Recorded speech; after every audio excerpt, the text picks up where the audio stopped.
Okay, moving on to the next segment of today's show, I wanted to talk a little bit about the NFL trade deadline and really the fact that there were no major moves that went on. We saw Quan Alexander get traded from the San Francisco 49ers to the New Orleans Saints. We also saw Desmond King, the slot corner, get traded from the Los Angeles Chargers to the Tennessee Titans. But I do think that what I want to talk about during this segment is not really the teams that did make moves, like the Saints, like the Titans. But I wanted to talk a little bit about the teams that did not make moves. And I think the one that I want to talk about first, and the one that I think is really going to regret not making a move at this trade deadline, is the Green Bay Packers. And I think that is a big, big mistake for their team and the future of the Green Bay Packers going forward. And there was these reports about the Packers possibly going after a wide receiver. Their general manager, Brian Gutekunst, had the whole offseason to get Aaron Rodgers a target and never did. He then went into the draft and could have taken any one of these wide receivers in a class that so far has been pretty good, and they decide to take Jordan Love.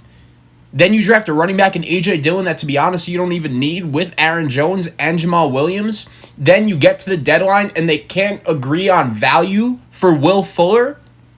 I mean, boys, what are we talking about here? You can't agree on value for Will Fuller? And I understand it's not like Will Fuller was going to be the guy that all of a sudden saved the Green Bay Packers season and saved their offense, but I think we could all agree Will Fuller is significantly better than really any wide receiver besides Davante Adams that the Packers have on their team right now. And apparently Houston wanted a second-round pick, and I thought the fact that Green Bay wasn't really willing to go that high, I don't really love that, considering to me it probably doesn't really show to the that Brian Gutekunst, their GM, was all in on winning. Because you see this Green Bay Packer team right now, and you have Aaron Rodgers, you have Davante Adams, you have a good running back when healthy in Aaron Jones. The problem is this Green Bay Packer team on defense isn't very good, and besides Davante Adams, they don't really have that many guys to throw to. But I do think if I was Green Bay, the Packers should have gone. But at the same time, you could have made the argument that the Packers should have gotten Kenny Stills as well. Fuller would have been a nice consolation prize, I get it, and I understand why you don't want to make a move like this, as giving up second-round picks are obviously very valuable, and it's generally a bad idea to give up draft picks for the opportunity to pay fair market value for a player. But when you combine that with the fact that Will Fuller is frequently hurt, I kind of get it, I do. But at the same time, when you draft, you're picking guys who may contribute now or later and who may play at any number of positions. If you're picking the best player available, as you should, you may not get exactly what you need in terms of fit. If you draft for fit, you may not get the best player available. When you trade, you can fill specific holes and fix issues where the incumbent is below replacement level. And I think that's the case here. The Green Bay Packers right now don't have any deep threats, and Marquez Valdes-Scantling is well below replacement level. If you swap out him for Will Fuller, that's a huge upgrade to your depth, your ability to stretch the field, and to your effectiveness in 11 personnel. It would impact the efficiency of everyone else on the team, and none more so than Davante Adams, who would benefit a lot from defensive coordinators having to worry about someone else besides Will Fuller. He would have been expensive, and there are tight cap days ahead, I get it, but it's unusual for such a good fit to become available. I think I would have taken it. Bill Belichick said something this week that stuck with me as well in analyzing his team's struggles this season. He gave an uncharacteristic excuse. We didn't have much cap space. It's obvious we didn't have enough money. It's nobody's fault, he said. That's what we did the last 5 years. We sold out and won 3 Super Bowls, played in a 4th, and played an NFC Championship game. This year, we had less to work with, and it's not an excuse, it's just a fact. Now, that may or may not be true for Bill Belichick and the Patriots' struggles. Some people in Boston don't even think so, but Belichick talking about selling out caught my attention. Has it ever felt like the Packers have sold out at any point during the Aaron Rodgers era? Have they really maximized it in any one season? Because to me, it doesn't seem like they have. I don't know if it's selling out is a good idea, but at least the Patriots seem to do the most they could to jam Tom Brady's Patriot championship window to go as long as possible. And If you were to get Will Fuller, I really think that would have showed everyone else in your locker room and all of your fans that you're really serious about winning. And once again, I'm not saying Will Fuller was the missing piece here, but if you do feel he is, go make a move. And here's the other thing. Desmond King gets traded to the Tennessee Titans for a 6th rounder. That kid is 25. He's a former All-Pro and has been a very good slot corner throughout his career. The Green Bay Packers, I look at them on the defensive side of the ball, and they are 20th in every single defensive category. I was shocked they didn't make a move. And if I'm Aaron Rodgers, I'm kind of pissed off that I'm having an MVP type year and the Chiefs cannot stop adding guys around Mahomes like Le'Veon Bell. You see Seattle get Carlos Dunlap. You see Baltimore get Yannick Ngakoue. You see Tampa Bay gets Antonio Brown. The Saints got Quan Alexander, who would have been a huge upgrade at linebacker in the inside for this Green Bay Packers squad. And then you look at the Packers, who are just chilling out and telling Aaron Rodgers that we're hoping to make it work again. And that's about it. That's their best shot. I don't get it. Good luck with that. And at least you don't have Mike McCarthy anymore and you have a good head coach in Matt LaFleur. Because right now, that is really the only thing I think is going right for the Green Bay Packers from a management perspective. I said last week, Ryan Pace needs to act like he realizes the Bears are actually 5-3 in the middle of this playoff race and that the quarterback play is really the problem as to why they're not winning games. And I do think the Green Bay Packers have to do the same thing. Could you imagine, and I'm not saying this was going to happen, but could you imagine Julio Jones on this Green Bay Packer team right now and just how much of a difference maker that would be for them going forward? I'm not saying Julio was available. I'm not saying Atlanta was willing to trade them. You really never know what the deal is when it comes to giving up such a good and impactful player like that. But at the same time, all I'm saying is I know for sure Julio Jones would have looked very, very good in a Green Bay Packer uniform. We spoke a lot about the Packers now. Packer fans seem unhappy with the events of Tuesday that went down, and to recap, word did get out that Texans wide receiver Will Fuller was on their radar, and the Packers right now, who we've talked about, are a pretty receiver-hungry team, did smell blood in the water. And as a result, on Tuesday afternoon, it went, did the trade deadline, and you could guess the fallout, and that's why we're talking about it here today.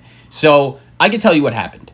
According to Albert Breer of Sports Illustrated, the Packers and Texans did in fact engage in trade talks on Will Fuller. Houston was asking for a 2nd-round pick, but my guess is it would have been settled for a 3rd-rounder if all else was equal. Green Bay, on the other hand, wanted Houston to take on some of the salary remaining on Fuller's deal in his contract year. Why? Well, the Packers have a little under $8 million in cap and want to be able to roll over as much into next year as possible because they have nearly $108 million in cap commitments on the books for 2021. That's just as it stands now, before adding draft picks and before signing anyone in free agency or making any trades. And by trading for Fuller, they'd be giving away a draft pick that may have helped fix the problem. The bottom line is that combined with a significant workable gap in trade compensation was the thing that made this trade complicated. And that's not Brian Gutekunst hating you. It's actually him looking out for you in 2021. And that's something that the Packers really prioritized during the NFL draft when they decided to take Jordan Love in the 1st round. My only issue with that is I think this team right now is really in a position to win now, and I would really like their general manager to start acting like it. Moving on to another team that I didn't really get their actions during the trade deadline, but on an opposite end of the spectrum, that would be the Houston Texans, the team that we've just discussed possibly making a trade with the Green Bay Packers. And they held on to Kenny Stills. They held on to Brandon Cooks. They held on to J.J. Watt. They held on to Will Fuller while teams around the league were screaming for wide receivers. And to be honest, I just don't understand why Houston wouldn't pull the trigger at all and make some kind of trade.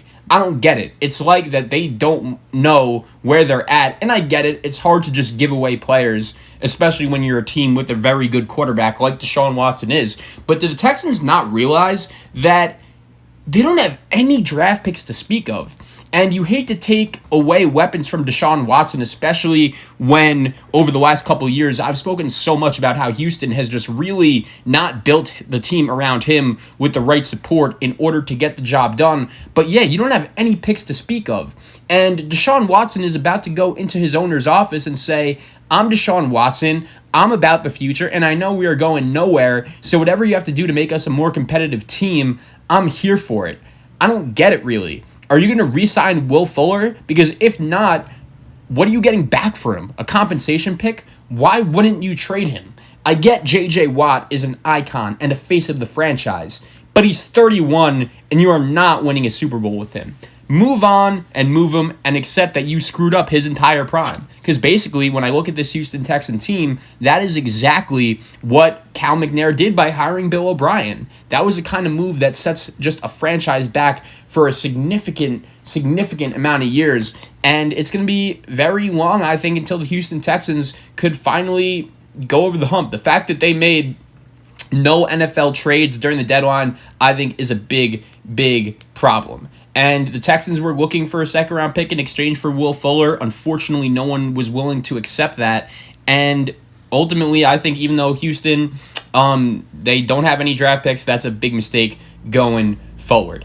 And looking at this Houston Texan roster, no doubt, I'm not really sure what the future holds. Maybe they should cut some more guys and try to save some more money. To me, one of those guys should be David Johnson. If he gets cut by Houston before June 1st, the team will net a $12.3 million saving for 2021, the fourth largest possible savings behind any Texan being released, including J.J. Watt, Laramie Tunsil, or Whitney Merciless. Taking David off the roster now would allow the team to give reps to a younger, less experienced, and more productive tailback. David Johnson currently ranks 50th out of 55 in terms of eligible tailbacks with an overall score of 56.8. We all know that losing DeAndre Hopkins was an absolute nightmare for this Houston Texan team, and I think they're reminded of that every single time he takes the field. Brandon Cooks would also create a significant cap space with his relief. However, him and Kenny Stills are great insurance for Will Fuller, who we know is injury prone. So Houston doesn't make any moves at the deadline. I think that's a mistake.